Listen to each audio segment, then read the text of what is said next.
Katanga. Jahwiz, uyo. Wagwani wa busy. Yeah man, this is Jahwiz, masterpiece DJ Lipa. Wakumana ndine ngoma ndandi, ndine ngoma ndandi. Wakumana ndine ngoma ndandi, ndine ngoma ndandi. Bauze family ho, wachandiona ndauya kushu.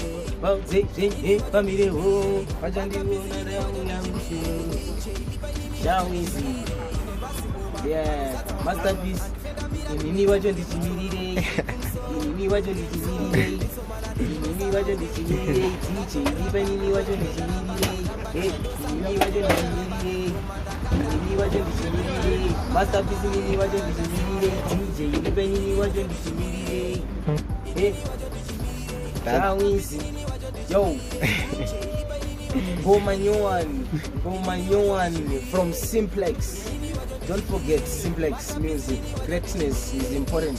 Yeah man, Simplex. Big up to masterpiece DJ Lipa. Yeah man. Great people are one.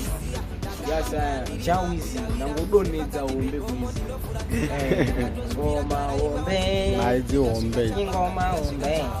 Ngoma ndani. Ngoma nini? Ndo kachoka ukamteerera ndomirirei unozozwa ngoma ndandi. Aingoma rere haisi pandomirirei. Wakumana ndine ngoma ndandi. Ndine ngoma ndandi.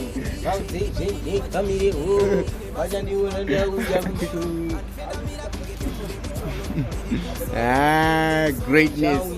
Jahwiz is now in the city, so he's here to run the city.